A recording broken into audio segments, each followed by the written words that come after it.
기독교 전통에서 분류된 7가지 대죄, 7가지 큰 죄가 있습니다. 영어로는요, Seven Deadly Sins라고 해서 죽음에 이르게 하는 7가지 죄라고 불리기도 하는데요. 그 중에 하나가 시기, 질투입니다.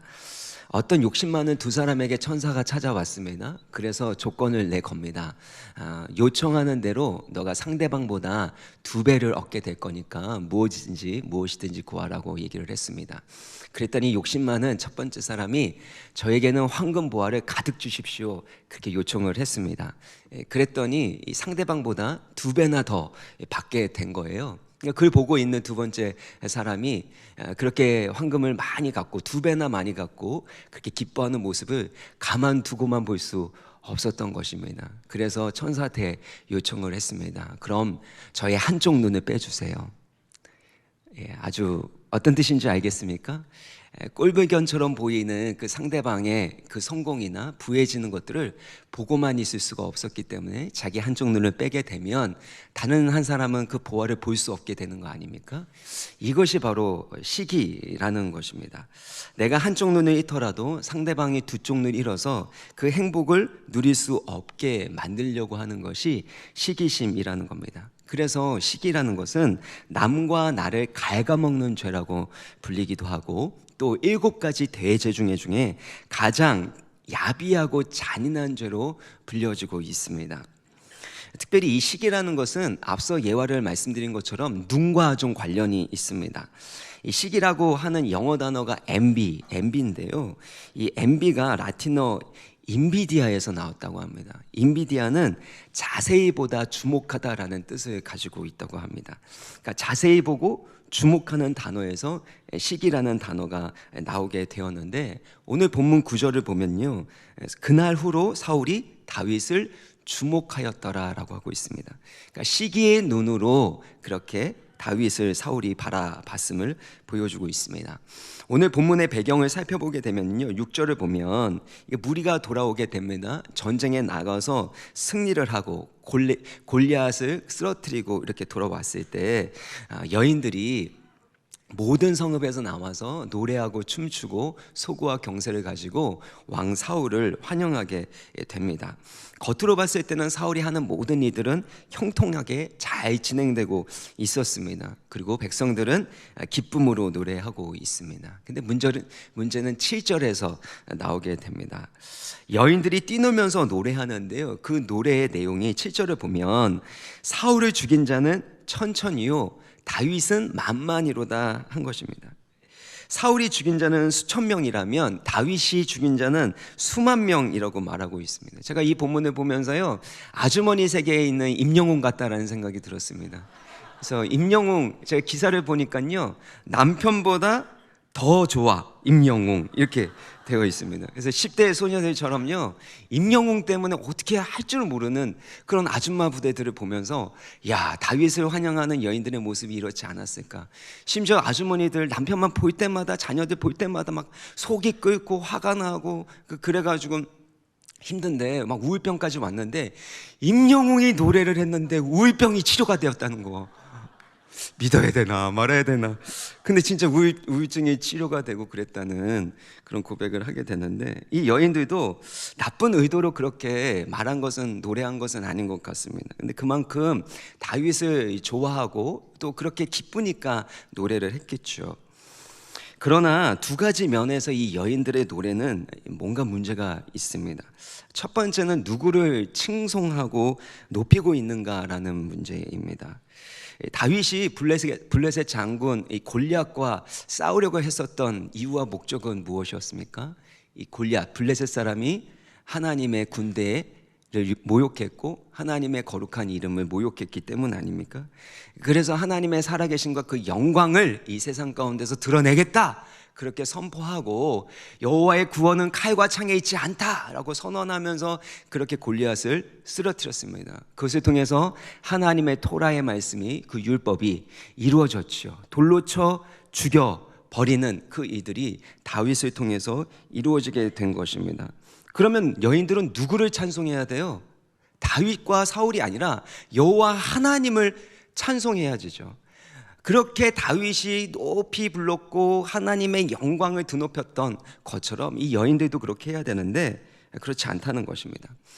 비슷한 장면이 출애굽기 15장 20절에 나오게 되는데요, 하나님의 큰 구원과 승리를 경험했습니다. 이 홍해가 갈라지게 되고 그 홍해에 따라 들어왔었던 바로의 군대가 그 물에 수장되는 그런 놀라운 승리와 구원을 경험하고 난 다음에 이들도 소고를 잡고 막 춤을 추면서 노래를 부릅니다. 그러면서 미리암이 뭐라고 찬송하냐면요, 21절에 보면 너희는 여호와를 찬송하라. 그는 높고 영화로우시며 말과 그 탄 자를 바다에 던지셨음이로다 하였더라. 그러니까 여호와 하나님을 찬송하고 있는 그 모습을 볼 수 있는데, 오늘 본문에 나오는 여인들은 하나님의 구원과 영광을 찬송하는 것이 아니라 인간의 업적에 주목하게 되고 사람을 칭송하고 있었다라는 겁니다. 이것은 사울이 통치하는 이스라엘이 얼마나 영적으로 어두운지, 얼마나 세속적이고 인본주의화 되어져 있었는지를 잘 보여줍니다. 그 밥에 그 나물이라는 표현이 좀 그렇지만 그 왕의 그 백성이라고 말할 수 있는 것입니다. 이 여인들은 영적으로 분별력이 없고 세속적이었습니다. 그 또 다른 증거가 무엇이냐면 사울과 다윗을 비교하고 평가하는 노래를 부르고 있다는 겁니다. 사울이 죽인 자는 천천히고 다윗은 만만이로다, 이렇게 그의 업적을 비교하면서 평가하면서 차등적으로 칭송하고 있다는 것입니다. 이것이 세상의 모습 아닙니까? 세상은 우리의 외모를 가지고 평가합니다. 외모라는 것은 그냥 우리의 생김새를 말하는 게 아니라 겉으로 보여지는 모든 것을 의미하고 있습니다. 겉으로 보이는 결과들, 스펙들, 학벌들, 경력, 이 모든 것도 다 겉으로 보이는 외모라고 할 수 있는 것입니다. 끊임없이 그것들을 비교하면서 평가하고 그리고 순위를 매기는 것이 이 세상 아닙니까? 그런데 하나님의 평가는 절대 평가입니다. 비교를 하지 않습니다. 순위를 매기지 않습니다. 우리의 모습 그대로를 사랑하시고 그 모습 그대로 안에서 하나님의 일들을 시작하시고 우리를 영광스러운 하나님의 형상으로 빚어가시고 만들어 가시는 것이 하나님의 일하시는 방법입니다. 그래서 달란트 비율을 세상 기준에서 한번 보세요. 5달란트 받아서 5달란트 남긴 사람하고 2달란트 받아서 2달란트 남긴 사람하고 여러분 같습니까? 다릅니까? 이게 하려 그러면요 5달란트 받은 사람을 더 칭송해야 되는 거죠. 만만이고 5달란트 받은 사람은 만만이고 2달란트 남긴 사람은 천천히로다, 이렇게 해야 되는데 주님은 똑같이 칭찬하십니다. 착하고 충성된 종아, 내가 작은 일에 충성하였기 때문에 큰 것도 내게 맡길 것인데 주인의 즐거움에, 나의 즐거움에 참여하라는 똑같은 칭찬을 하고 계신다라는 것입니다. 그러면 세상이 하고 있는 평가, 기준, 순위 매기기, 여기에 휩쓸리는 것이 아니라 하나님이 우리를 어떻게 바라보시고 어떤 계획을 가지고 계신지, 어떻게 인정하고 계시는지에 우리의 초점을 맞춰야 한다는 것입니다. 근데 문제는 뭐냐면 이런 세상적인 노래, 육적인 노래를 하는 이 여인들의 노래를 듣고 이거를 잘 떨쳐내면 좋은데 사울은 그것을 받아들였을 뿐만 아니라 머리 가운데, 마음 가운데 깊이 새겨버린다라는 것입니다. 8절을 보면은요, 사울이 그 말에 불쾌하여 심히 노했다라는 것입니다. 왜 사울이 불쾌하고 심히 노했을까요? 물론 기분 나쁜 말일 수 있습니다. 그런데 불쾌한 거, 더 나아가서 심히 분노하는 거는 다릅니다. 이 정도만 분노할 수 있는데 이게 아니라 이만큼 분노한다는 건 과잉이라는 것입니다. 우리가 자녀한테 화를 낼 때나 아니면 우리가 누군 친구한테 화낼 때도요, 객관적으로 생각하면 이만큼만 하면 되는 거잖아요. 그렇죠? 이 정도만 화내면 되는 거예요. 근데 과잉으로 화낼 때가 있죠. 그것은 이만큼 화낼 것 말고 다른 것들이 마음 가운데 깔려 있는 겁니다. 여자가 한을 품으면 온유월에 서리가 내리죠. 왜 온유월에 서리가 내립니까? 내리면 안 되는 거죠. 그만큼 쌓여 있는 것이 있기 때문에 신혼 생활할 때, 그때 신혼여행 갔을 때 그 잘못했었던 그게 아직도 나오게 되는 것이, 저희 집 얘기라고 안 했습니다. 우리 마음 가운데 뭔가가 쌓여 있기 때문에 반응하게 된다는 겁니다. 지난 시간에 주일에 뭐라고 말씀드렸죠? 영성이 유진 피터슨의 정의하면 뭐라 그랬습니까? 살아계신 하나님 앞에 살아있는 존재로 살아가는 것. 살아있다라는 것은 반응한다는 건데요, 하나님의 영광을 인정하고 그 하나님의 영광에 반응하는 것이 영성이라고 했습니다. 근데 사울은 그 하나님의 영광에는 반응을 하지 않고 세속적이고 육적인 노래와 그 메시지에 반응하고 있다는 겁니다. 우리 가운데 뭔가 누군가가 말한 것에 대해서 막 기분 나쁘고 화가 날 수 있습니다. 불쾌하고 자존심 상하는, 무례하다고 느껴질 수 있습니다. 근데 이만큼만 화내고 이 정도 안에서 충분히 다스릴 수 있어야 되는데, 이것보다 과잉이라는 것은 이미 우리 가운데 세속적인 육적인 메시지가 가득하고 우리가 육적으로 세상적으로 변제되어 가고 있는 것을 보여주는 것은 아니겠습니까? 특별히 이 노래는요, 돌림 노래로 되어 있어요. 그래서 사울이 죽인 자는 뭐 이만 전천이요, 다윗은 만만이라 그러면서 이렇게 막 돌림 노래를 하는데, 수능 금지곡 있죠. 후크송 같이 이게 돌림송이기 때문에 계속해서 맴돌 수밖에 없는 겁니다. 나중에 이제 살펴보겠지만 블레셋 사람들도 이 노래 다 알고 있습니다. 다윗이 죽인 자는 만만이다, 막 이런 거 다 알고 있을 정도로 후크송을 정말 잘 만들었는데, 이것이 계속해서 사울 안에 깊이 있게 맴돌고 있었다는 것입니다. 이처럼 사울이 다윗에 대해서 시기 질투한 그 이유가 있다면 그것은 첫 번째로 비교의식입니다. 사울이 죽인 자는 천천히고 다윗은 만만이라는 비교가 없었으면 시기도 없습니다. 질투도 없습니다. 예를 들면 아마데우스라는 연극도 있고 뭐 영화도 있는데, 저는 영화만 봤지만 중국 궁중 음악가 살리에르가 있는데 아주 탁월한 음악가였습니다. 근데 모차르트를 만나기 전까지, 그 천재 모차르트를 만나기 전까지는 자기가 훌륭한 음악가라고 생각했는데, 그의 음악을 들으면서 또 그의 천재성을 보면서 자신이 얼마나 평범한 존재인지를 알게 됩니다. 아마데우스라는 뜻은 신으로부터 사랑을 받은 자, 신으로부터 사랑받은 자라는 뜻인데, 모차르트는 신으로부터 사랑을 받고 특별한 재능과 천재성을 부여받았기 때문에 모차르트를 살리에르는 시기하게 됩니다. 여기에서 좀 살펴볼 건요, 시기하고 질투의 차이라는 겁니다. 뭐 여러 가지 차이점이 있지만 아리스토텔레스가 말했었던 구분이 전 참 좋은 구분이라고 생각합니다. 질투라는 것은 이웃이 가진 것을 내가 갖지 못한 것으로 인해서 슬퍼하는 거라는 거예요. 이웃이 가지고 있는데 나는 못 가진 거예요. 그러니까 그것에 대해서 슬퍼하는, 나에게 초점을 맞추고 있는 것이 질투라고 합니다. 시기는 뭐냐면 내가 가지지 못한 것을 다른 사람이 가지고 있다라는, 다른 사람에게 초점을 맞추고 있는 감정이 바로 시기라는 겁니다.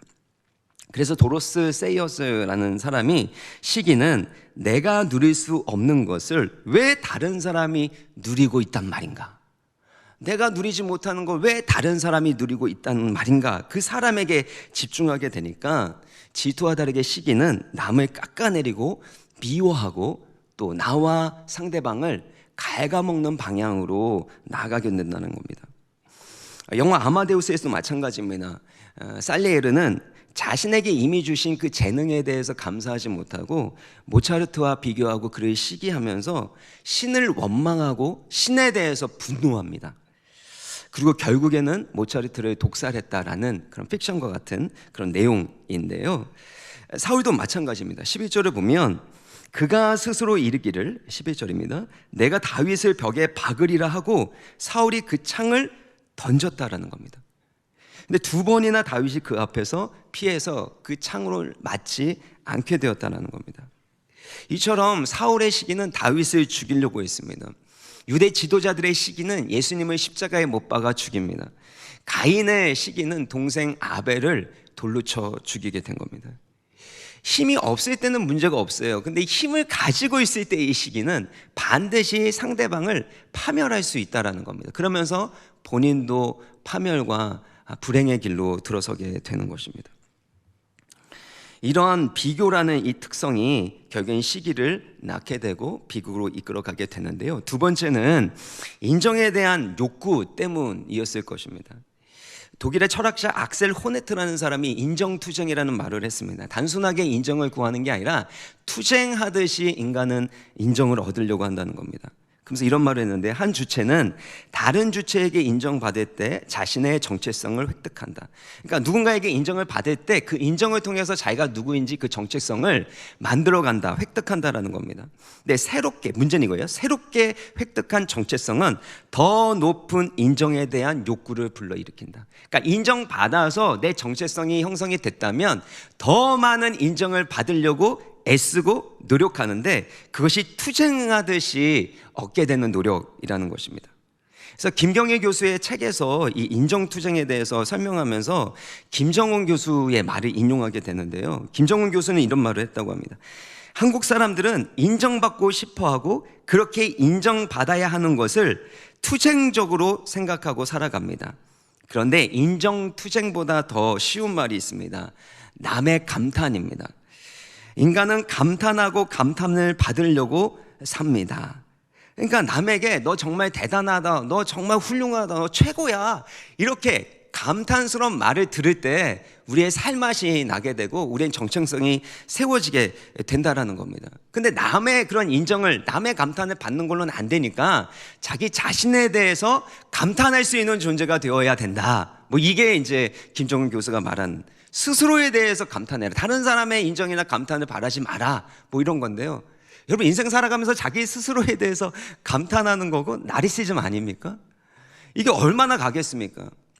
그리고 가장 가까운 사랑하는 사람에게 인정받는 것, 사랑받는 사람들의 감탄을 듣는 것만큼 행복한 것이 어디 있습니까? 특별히 사랑하는 우리 여성 아내 여러분, 남편, 남자는요 존경으로 사는 것입니다. 최고다, 당신이 최고야, 당신은 존재만으로도 당신이 이렇게 애쓰고 노력해 주니까 우리가 같이 이렇게 생활할 수 있으니 당신은 우리 집에 정말 최고고, 당신 없으면 어떻게 살아? 못 살아. 이런 얘기 제가 듣고 싶어서 하는 얘기입니다. 예. 예. 근데 이런 얘기를 많이 해줘요. 우리가 자녀들에게도 마찬가지예요. 자꾸 사랑한다고 지적하지 마시고, 지난 주일에도 말씀드렸죠. 팩트가 그 사실이 진실이 아니라 사실이 그 사람을 살리는 게 아니라 오히려 죽일 수도 있는 겁니다. 그래서 우리가 서로를 바라볼 때 하나님의 마음으로 감탄하는 것, 하나님의 마음으로 인정해주고 하나님의 관점으로 그렇게 격려하고 칭찬해주는 것, 이러면 얼마나 좋을까요? 그래서 와, 우리 교회 아닙니까? 와, 우리 교회 오신 여러분, 우리 서로 바라보면서 이렇게 좀 했으면, 축복했으면 좋겠습니다. 와, 너 최고다. 우리 한번 하겠습니다. 와, 너 최고다. 네. 자, 보세요. 여기 와, 너 최고다 하는데 다들 안 믿어. 다 시키니까 하는 것처럼 안 믿는데, 사울은요 사람들의 인정, 여인들의 이 감탄, 이것을 듣기 위해서 투쟁하고 있는 것입니다. 근데 상대방의 인정과 감탄을 얻으려고 투쟁하는 것은 결국엔 허무하고 공허한 것입니다. 왜냐하면 사람들의 인정과 평가는 여인들의 그런 모습과 이 노래처럼 금세 변해버리는 것이기 때문입니다. 지금은 다윗이지만 나중엔 다윗보다 더 인기 있는 사람의 이름을 부르면서 노래하는 것이 세상이기 때문입니다. 그래서 중요한 것은 우리가 받아야 되는 인정과 감탄은 우리를 창조하시고 지으신 하나님 아버지의 인정과 감탄인 줄 믿습니다. 세상에 있는 모든 것은 다 변합니다. 그런데 하나님 아버지의 감탄과 인정은 변하지 않는 진리인 줄 믿으시기를 바랍니다. 생각해 보세요. 다윗은 어떤 사람이었습니까? 가정 안에서 특별히 아버지 이세로부터 인정과 사랑을 제대로 받지 못했던 사람 아닙니까? 존재감도 없었고 기대감도 없었던 사람입니다. 만약에 아버지에게 초점을 맞추고 만약에 가족에게 초점을 맞췄다면 그들의 인정과 그들이 여기는, 그들이 바라보는 것 관점에 따라서 어쩌면 다윗은 열등감을 느끼고 또 자격지심을 갖는 그런 아주 낮은 자존감을 갖는 사람이어야 했을 것입니다. 그런데 다윗은 다른 게 뭐냐면요, 하나님의 영광을 바라보고 하나님을 찬송하는 예배자였다라는 겁니다. 하나님을 예배하니까 하나님이 얼마나 영광스럽고 얼마나 아름다우신지를 보게 되는 거예요. 그리고 하나님이 나를 어떤 존재로 바라보는지, 얼마나 나를 사랑하시고 얼마나 보배롭고 존귀하게 여기시는지를 바로 그 하나님의 영광 안에서 깨닫게 되는 겁니다. 이게 예배의 능력입니다. 사랑하는 여러분, 예배는요 단순하게 내가 감정에 따라서 찬송하고 그렇게 이렇게 하는 게 아니라요, 살아계신 하나님이 어떤 분이신지를 우리가 인식하는 것이고, 그 하나님의 영광을 보는 것이고, 그 하나님의 영광을 보면서 내가 어떤 존재인지를 확인하게 되는 것, 감탄하게 되는 것, 이것이 예배인 줄 믿습니다. 시편 139편 14절을 우리 같이 한번 읽어볼까요? 시작. 내가 주께 감사함은 기함을 내 영혼이 잘 아나이다. 다윗이 하나님께 감사하고 찬송하고 있습니다. 무엇을요? 나를 지으심이 어떻다는 거예요? 심히 기묘하심이라, 놀랍다라는 것입니다. 측량할 수 없고 헤아릴 수 없을 정도로 심히 기묘하시고, 주께서 행하시는 일이 기이함을 누가 알아요? 내 영혼이 안다라는 겁니다. 우리가 세상에 많은 지식들을 얻는 것, 기술들을 획득하는 것도 필요하지만 무엇보다도 하나님이 나를 지으셨음이 심히 기묘하시며, 그리고 하나님의 일하심이 심히 기이함을 알아가시는 믿음의 눈이, 영적인 지식이 여러분 가운데 있기를 주의 이름으로 축원합니다. 이게 없으면요 끊임없이 인정 투쟁을 하면서 살아갈 수밖에 없는 것입니다. 하나님은 작은 자, 가장 작은 자 막내였던 다윗을 선택하시고 그를 특별하고 존귀한 자로 세우셨습니다. 살아계신 하나님의 영광을 위하여 골리앗과 싸우도록 만드셨고, 하나님의 섭리와 능력 가운데 다윗은 승리했습니다. 그래서 다윗은 만만이라는 칭호를 듣게 되는 겁니다. 누가 하신 거예요? 하나님이 하신 겁니다. 하나님이 다윗을 때가 되면 높이시는 거예요. 지금 여러분이 어떤 상황에 있든지 간에 여러분의 관점으로 여러분 스스로를 바라보지 마시고, 하나님이 여러분을 얼마나 보배롭고 존귀하게 여기시는지 그 관점으로 바라보시고 하나님의 비전을 품으시기를 주의 이름으로 축원합니다. 세 번째는요, 두려움입니다. 8절을 보면요, 사울이 말합니다. 그가 더 얻을 것이 나라 말고 무엇이냐, 더 무엇이 있겠냐라는 겁니다. 사울은 자신의 왕권, 왕좌를 지키려는 욕망과 그 집착을 더 많이 갖게 되는 것을 볼 수 있습니다. 그 이유는 무엇이냐면 자기의 왕권을 잃어버릴까 하는 두려움 때문입니다. 그 근거가 사무엘상 15장 28절에 나오고 있는데요, 사무엘이 이 사울에게 말합니다. 왕보다 나은 왕의 이웃에게 이 나라를 주었다라는 겁니다. 왕보다 더 나은 이웃에게 주었다라는 겁니다.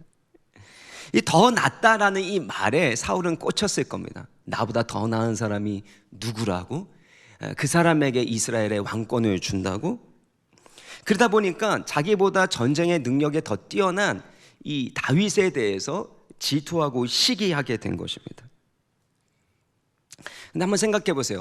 사울이 왕위에 올랐던 것이 전쟁 능력이 더 뛰어나고 학력과 학식이 더 많아서 그래서 하나님이 왕위에 올리셨습니까? 아니면 더 여인들에게 인기가 많아서 인기 투표에서 거기에서 1위를 했기 때문에, 그래서 1위를 했기 때문에 왕위에 세우신 것입니까? 그것이 아니죠. 사울은 잘못된 기준을 가지고 있어요. 더 나은 왕의 이웃이라는 것은요, 하나님의 마음에 합한 사람이라는 겁니다. 중심이 온전하게 하나님을 향하고 있는 그 사람이 더 나은 사람이라고 주님을 말씀하고 있는데, 사울은 끊임없이 눈으로 보이는 외적인 것들, 세상 사람들이 세상이 평가하고 순위를 매기는 겉으로 보이는 외적인 것들에 집착하고 있는 것이라는 겁니다. 문제는 다윗이 그만큼 사울에게 위협적인 존재가 되었고, 그래서 사울이 두려움을 느꼈기 때문에 더욱더 시기하고 질투했다라는 겁니다. 우리가 이 분노하는 장면을 여기에서 심히 노했다라는 표현을 볼 수 있는데요, 우리가 분노한다라는 것은 사실 소중하고 가치 있는 것을 지키고 보호하기 위해서 분노하는 겁니다. 그래서 우리 사랑하는 자녀들이 뭔가 누군가에게 당하고 오면 분노해야 되죠. 왜냐하면 사랑하는 자녀를 지켜야 되니까, 가치 있는 걸 지켜야 되니까. 근데 두려움도 마찬가지예요. 사랑하고 가치 있는 것을 잃어버리지 않기 위한 것이 그 감정이 바로 두려움입니다. 그래서 두려움과 분노는 동전의 앞뒷면과 같습니다. 그래서 나중에 이제 말씀 더 드리겠지만, 여러분이 누군가에 대해서 분노한다, 특별히 자녀에게 분노한다, 누군가가 나에게 분노한다 라고 했을 때는 그 분노가 분노로 끝나지 않고요, 그 뿌리에는, 밑바닥에는 사실은 두려움과 불안이 작용하고 있기 때문에 그렇게 분노한다는 겁니다. 이처럼 사울은 두려워하고 있었습니다. 네 번째는 부르심의 은혜를 망각했다라는 것입니다. 근본적으로 본인이 어떻게 왕이 되었는지 하나님의 은혜의 원리를 잊어버린 겁니다. 본인의 공로, 본인의 실력, 본인의 열심을 가지고 그 왕위를 지키려고 했었던 것입니다. 그러니까 끊임없이 공로가 중요하잖아요. 내가 금할 만한 자격이 있다라는 것을 입증해야 되지 않습니까? 그러니까 다윗보다 내가 더 나은 사람이라는 것을 사울은 끊임없이 증명하고 싶었던 것입니다. 이것이 어리석은 겁니다. 자꾸 좁아지게 만들 수밖에 없는 거거든요. 한번 생각해 보세요. 다윗이 전쟁에서 아무리 많은 업적을 이룬들 그게 사울의 왕권과 무슨 상관이 있겠습니까? 예를 들면 대통령이 육군 참모총장이 전략적, 군사적, 전략적 전술과 그 능력이 더 탁월하다고 시기 질투하는 것이 맞습니까? 어떤 IT 관련해서 이 정책을 하게 되는데 이 IT 전문가를 보면서 왜 당신이 나보다 더 많은 걸 알고 있냐고 그러면서 시기 질투하는 것이 그게 합리적인 겁니까? 그렇지 않잖아요. 대통령이라는 것은 그 자리에서 전체를 아울러 볼 수 있는, 전체를 이끌어가고 결국엔 그것을 현명하게 결정 내릴 수 있는 지도자이어야 하지 않습니까? 근데 다섯 번째 보면 사울은 건강하지 않은 건강하지 못한 정체성을 가지고 있었기 때문에 자신에게 주어진 역할과 사명을 깨닫지 못했다라는 것입니다. 우리가 보통 감정이 상했다라고 표현을 하잖아요. 감정이 상할 수 있습니까?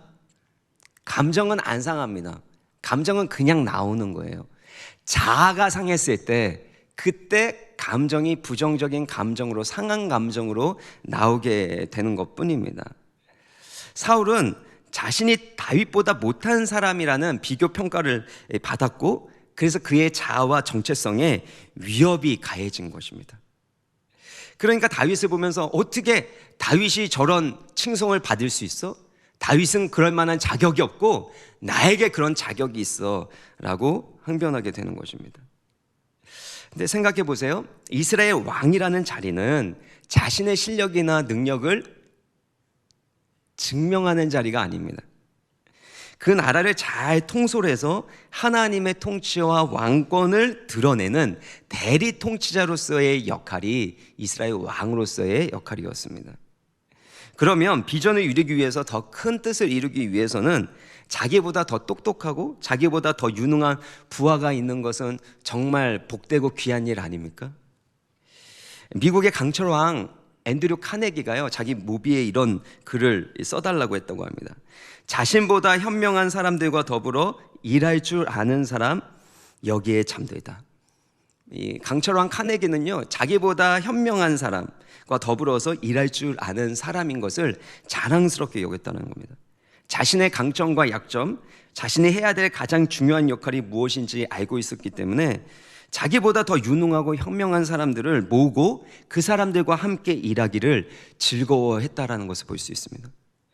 G2의 회장이었던 잭 웨이치도 지도자의 가장 큰 덕목 중에 하나는 자신보다 훌륭한 사람을 곁에 둘 수 있는 용기라고 했습니다. 나보다 훌륭한 사람을 옆에 둘 수 있는 지도자가 훌륭한 지도자, 용기 있는 지도자라는 뜻입니다. 근데 사울은 그럴 수가 없었습니다. 왜냐하면 그의 그릇이 작았고 자기의 자존감과 정체성이 건강하게 세워져 있지 않았기 때문입니다. 누군가 나보다 더 뛰어나게 되면 내 자리, 내 왕권을 위협할 거라고 생각했습니다. 그리고 그 자리를 지키기 위한 욕망과 집착에 사로잡히게 되고 두려움 때문에 다윗을 경쟁자로 여기고 그렇게 심지어 시기하고 죽이려고 했던 것입니다. 사랑하는 여러분, 여러분의 자아상은, 여러분의 정체성은 얼마나 건강하십니까? 하나님이 주신 그 비전에 따라서 나보다 더 훌륭하고 똑똑한 사람들과 함께하게 될 때 시기 질투하지 않고 하나님의 일들이 더 아름답게 이루어지는 것을 위해서 만족하고 기뻐할 수 있는 건강한 자아상을 가지고 계십니까? 사랑의 교회를 이렇게 창립하셨던 오카는 목사님이 이 생전에 제자훈련 목회를 하면서 하셨던 말씀 중에 제가 아직도 기억나는 게 있는데요, 자신을 부끄럽게 만드는 평신도 지도자들이 있다라는 겁니다.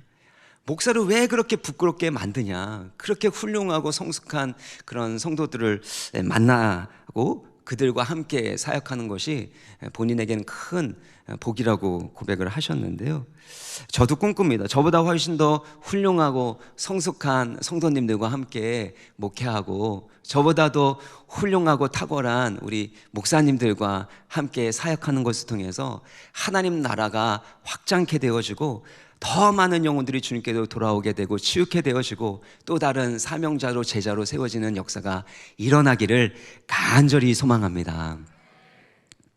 그래서 우리 마음 가운데요, 나보다 남을 더 낮게 여길 수 있는 겸손의 마음과 건강한 자존감이 필요합니다.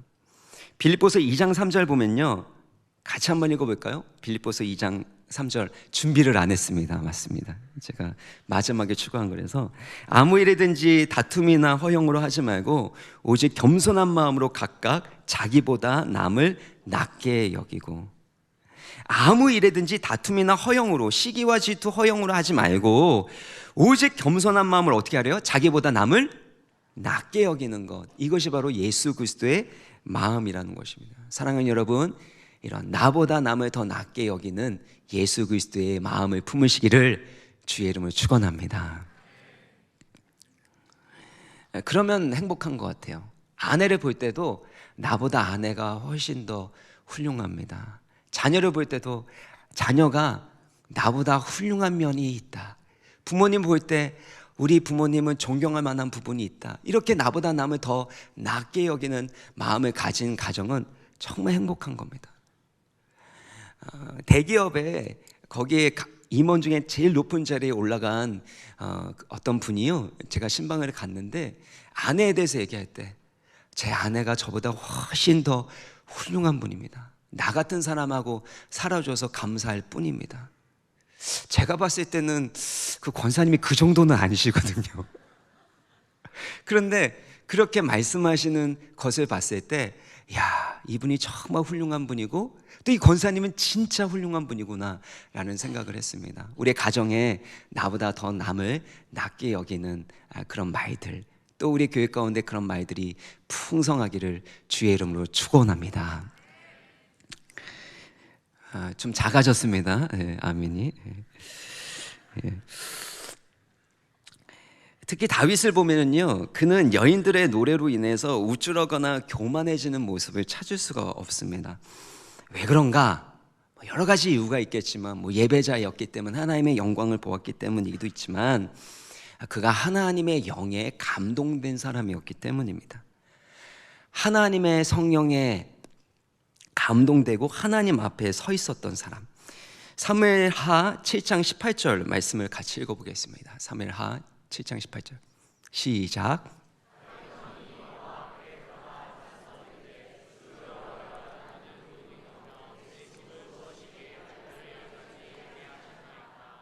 다윗이 뭐라고 합니까? 여호와여, 나는 누구이오며 내 집은 무엇이기에 나를 여기까지 이르게 하셨나이까?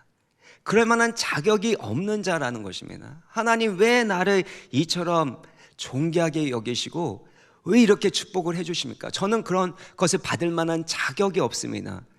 다윗의 마음에는요, 은혜의식으로 가득 차 있다는 겁니다. 내가 이만큼 애쓰고 노력하고 하나님을 향하여 헌신했기 때문에 내가 이 정도 축복받을 만한, 이 자리에 오를 만한 자격이 있습니다 라고 자기의 공로를 주장하는 것이 아닙니다.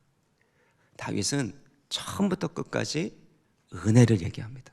왜냐하면 다윗 왕이 누구 앞에 들어가 앉아있기 때문에요, 여호와 앞에 들어가 앉아있는 사람이었기 때문에 하나님의 그 영광 가운데서 하나님의 임재 가운데 앉아서 있었기 때문에, 그리고 성령에 감동된 사람이었기 때문에 은혜로 살아갔던 것입니다. 은혜로 살아가니까 사울과 비교하지 않는 거죠. 여러분, 세 장에 갇힌 새들이 이게 누가 더 큰 세 장을 가지고 있나 자랑하는 건 어떻게 생각하십니까? 이 새들이 내가 모이를 얼만큼 더 많이 모았는지, 얼마만큼 주인이 나에게 모이를 많이 줬는지, 그거 가지고 세 장에 갇힌 애들이 막 서로 싸우는 거야. 내 세 장이 더 커, 내가 모이가 더 많어, 막 이러면서 그렇게 자랑하고 시기 질투한다면 어떻게 생각하십니까? 새라는 존재는요, 날개를 넓게 펴서 드넓은 창공을 자유롭게 날아다니는 것이 새다운 거 아닙니까? 세상에서 우리를 인정하는 것이나 세상에서 뭔가를 더 얻으려고 하는 것이 이와 비슷한 것 같습니다. 세 장에 갇혀서 누가 더 큰 세 장에 있는가, 작은 세 장에 있는가, 얼마만큼의 모이를 먹는가, 거기가 아니라 하나님이 주신 그 자유와 소명을 따라서 마음껏 창공을 나를 수 있는 새와 같은 존재가 되기를 원하시는데, 우리는 자꾸 서로의 세 장을 보고 모이를 보면서 비교하고 있지는 않은가라는 것입니다. 이어령 전 문화부 장관이 이화여대에서 강연을 했던 그 내용이 있는데요, 그 중에 하나가 이 내용입니다. 여러분은 베스트 원이 되려고 하지 말고 온리 원이 되려고 힘쓰십시오. 다른 사람과 비교 불가의 사람, 세상에서 하나밖에 없는 사람으로 살아가라는 것입니다. 그렇게 온리원으로 살아가게 되어질 때 베스트 원의 인생이 될 수 있다고 그는 말했는데요, 저는 이어령 전 장관님의 말이 하나님의 음성처럼 들립니다. 왜냐하면 하나님은 우리 가운데 베스트 원이 되라, 다른 사람보다 더 탁월하고 뛰어난 사람이 되기 위해서 경쟁하면서 살아가라, 그렇게 말씀하지 않으십니다. 하나님이 우리를 선택하신 특별한 존재답게 독특하고 온리원으로 살아가라고 말씀하시는 겁니다.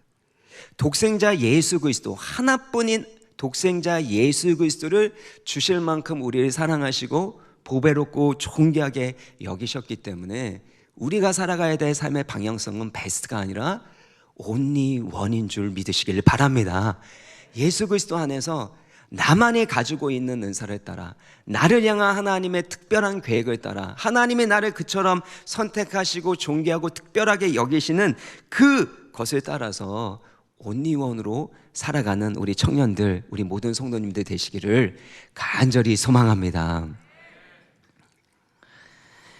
이와 달리 사울은 어떻게 됩니까? 좀 짧게 살펴보면요, 사울은 다윗을 주목합니다.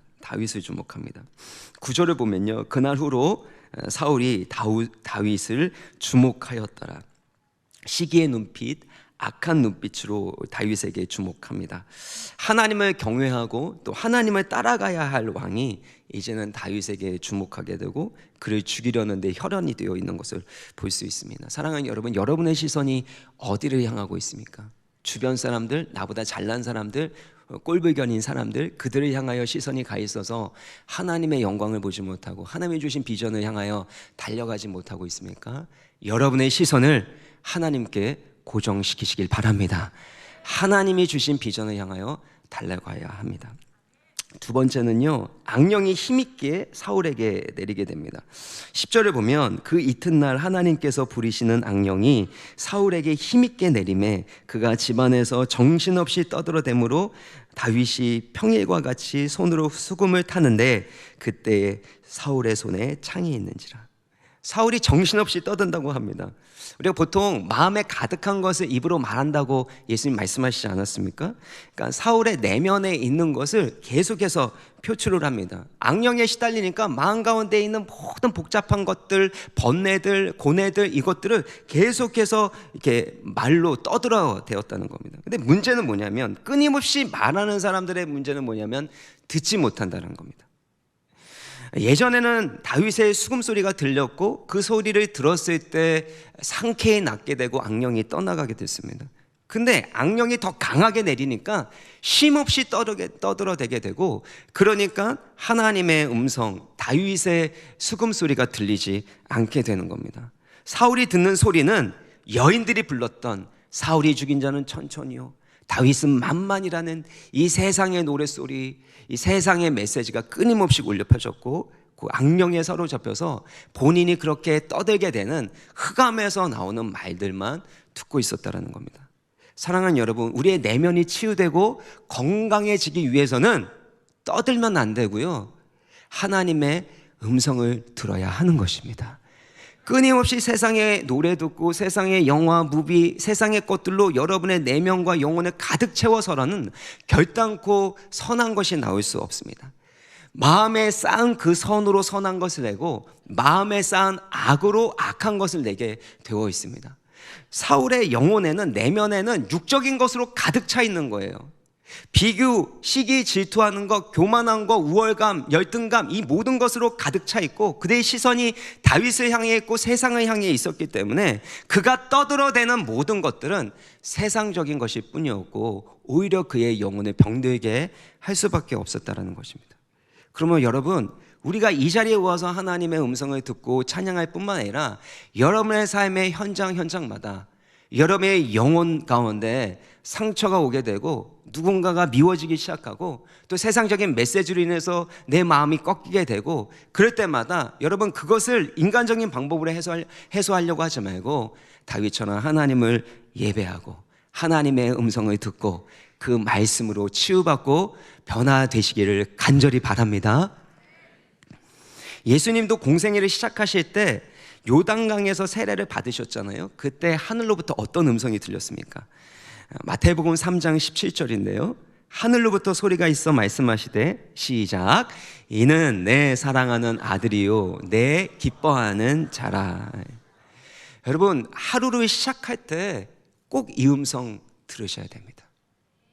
세상은 끊임없이 우리를 외적인 것으로 어떤 업적과 결과로 판단하고 평가하고 순위를 매깁니다. 그렇지만 하나님은 우리를 바라보실 때 너는 내 사랑하는 아들이요 내가 너를 기뻐한다. 저도 매일 아침마다 들으려고 하는 음성 중에 하나가 이 음성입니다.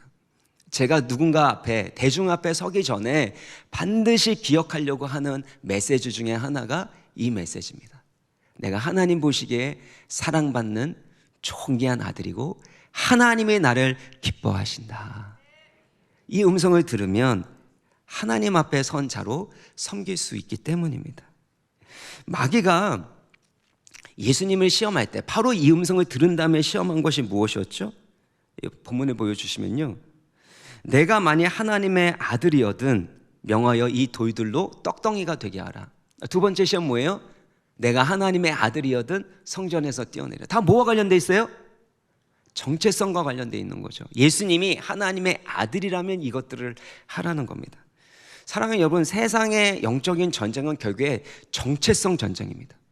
여러분이 누구인지, 하나님 앞에 누구로 살아가는지, 그것이 여러분이 싸워야 할 가장 중요한 전쟁이기 때문에 늘 나는 하나님의 사랑받는 아들이고 하나님이 나를 기뻐하신다 라는 이 믿음으로 승리하시길 바랍니다.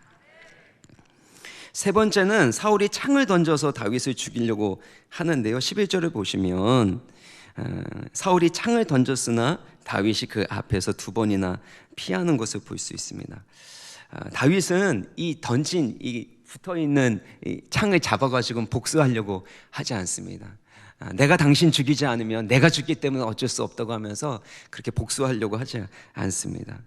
인간적인 방법을 쓰지 않고 하나님의 주권을 인정하고 하나님이 세우신 권위를 인정하면서 하나님께 맡기는 것을 볼 수가 있습니다. 이게 다윗의 위대함이에요. 앞으로 계속해서 다윗 시리즈에서 나오는 다윗의 아주 탁월한 점 중에 하나님이 기뻐하시는 것 중에 하나는 하나님이 세우신 그 권위를 인정하고 따른다라는 겁니다. 반드시 잘못된 권위이기 때문에 하나님이 심판하실 거예요. 하나님이 징계하실 거예요. 하나님이 갚으실 거예요. 그러나 다윗의 손이 아니라 하나님의 손으로 하시도록 다윗은 올려드렸다라는 것입니다. 그 표현이 잘 나와 있는 게, 이게 대조적인 표현이 뭐냐면 창을 들고 있는 사울이고요, 그리고 수금을 타고 있는 다윗입니다. 창을 들고 있는 사울 하면 누가 또 연상이 됩니까? 그 전에 17장에 보면은 다윗이 누구랑 싸우려고 그랬어요? 창을 들고 있는 골리앗과 싸우려고 했고, 그때 여호와의 구원하심이 칼과 창에 있지 않음을 내가 드러내리라 하면서 물맷돌로 골리앗을 돌로 쳐서 죽이지 않습니까? 그것처럼 다윗은 수금을 가지고 살아가는 인생이에요. 수금으로 싸우는 인생입니다. 여기에서 대결 구도가 바로 수금 대 창인 것을 우리는 보아야 합니다. 창은 세상의 힘과 권력, 세상의 방법을 의미합니다. 그러나 수금은 하나님을 예배하고 찬송하는 믿음과 영적인 방법을 의미하고 있습니다. 근데 수금과 창 둘 중에 누가 이깁니까? 창이 이겨야 되는데 수금이 이깁니다. 시편 33편 16절 17절, 우리 인생을 살아가면 이걸 깨닫게 돼요. 많은 군대로 구원을 얻은 왕이 없다라는 겁니다. 군대가 많다고 꼭 전쟁에서 이기는 게 아니고 용사가 힘이 세어도 스스로 구원하지 못한다라는 겁니다.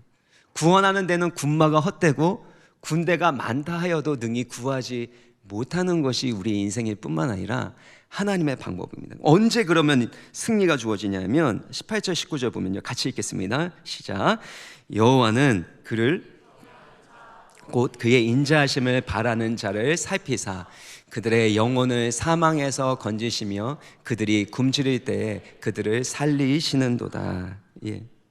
다윗이 칼과 창을 쓸 줄 모르기 때문에 수금을 들었던 게 아닙니다. 이제 다윗은요, 군대의 장관이었고 사령관 역할을 하고 있었습니다. 칼과 창도 쓸 줄 압니다. 그런데 칼과 창이라는 세상의 방법과 세상의 힘을 의지하지 않고 하나님을 예배하고 찬양하는 영적인 방법, 믿음의 방법으로 싸워나가게 됩니다. 그랬을 때 어떤 일이 일어나냐면 12절 14절을 보면 여호와께서 사울을 떠나 다윗과 함께 계심으로 누가 누구를 두려워해요? 사울이 다윗을 두려워합니다. 14절도 사울은 다윗이 크게 지혜롭게 행함을 보고 그를 두려워했다라는 겁니다. 그래서 이게 대구절로 나오게 되는데요, 함께 계셔서 두려웠고 지혜롭게 행해서 두려웠고, 그러니까 두려움의 이유가 뭐였어요? 하나님의 함께 하심과 지혜가 있음인데 이것이 서로 연결되어 있다는 겁니다. 그러니까 하나님이 함께하는 사람은 지혜로운 사람이고 지혜롭게 행하기 위해서는 하나님이 함께 하셔야 한다라는 것입니다. 그래서 사랑하는 여러분, 우리 청년 여러분, 하나님이 함께 하심으로 인해서 지혜로운 말과 행동을 할 수 있기를 주의 이름으로 축복합니다. 제 말씀을 마무리 짓겠습니다. 오늘 수련하다 보니까 조금 길게 했네요. 어떡하나 좋아. 기도해야 되는데. 창을 가진 사울은요, 점점 영적으로 타락하여 쇠퇴의 길, 내리막길을 내려가는 것을 볼 수가 있습니다. 그의 교만과 불순종 때문이었습니다. 그런데 수금으로 하나님을 예배하는 다윗은 하나님이 그와 함께 하십니다. 하나님이 함께 하셨기 때문에 지혜롭게 행하고 승리하게 되고, 그래서 점점 하나님이 높여주시는 오르막길로 올라가는 것을 볼 수 있습니다. 이건 기가 막힌 대조입니다. 창을 가지고 있었던 사울은 내려갑니다. 높은 위치에서 내려갑니다. 그러나 수금을 가지고 있었던 하나님을 예배하는 다윗은 낮은 곳에 있었지만, 작은 자였지만 점점 올라간다는 겁니다. 사랑하는 여러분, 우리가 지금 어떤 위치에 있는지가 중요하지 않습니다. 특별히 우리 청소년들, 우리 청년들, 지금 여러분 생각할 때 어떤 위치에 있냐가 중요하지 않고, 여러분이 믿음으로 올라가는 인생을 살고 있는지, 아니면 사울처럼 쇠퇴의 길, 내려가는 길을 가고 있는지, 그것을 점검하셔야 됩니다. 우리가 하나님과 함께하고 하나님 앞에 있는 온리 원으로 살아가게 되면 반드시 하나님은 우리를 높여주시고 올라가는 인생이 되게 하여 주실 줄 믿습니다. 만약에 내려가고 있다면 빨리 돌이키고 회개해야 됩니다. 아내가 어제 이제 이 본문 몰랐는데 그런 얘기를 하더라고요. 뭐 이런저런 얘기하다가, 당신 교만하면 큰일 난다. 아내라고 함부로 그렇게 말을 하는데, 그래서 제가요 조금 황당한 거예요. 제가 교만할 일이 뭐가 있어? 그래서 진짜 내가 교만할 게 뭐가 있어? 내가 교만할 일이 뭐가 있어? 그렇게 얘기를 했더니 가만히 있으면 원래 교만해지는 거야. 회개하지 않으면 교만해지는 거야. 그 얘기를 하더라고요. 근데 그 말이 진짜 하나님의 음성처럼 우리 아내가 가끔 그런 얘기를 할 때가 있어요.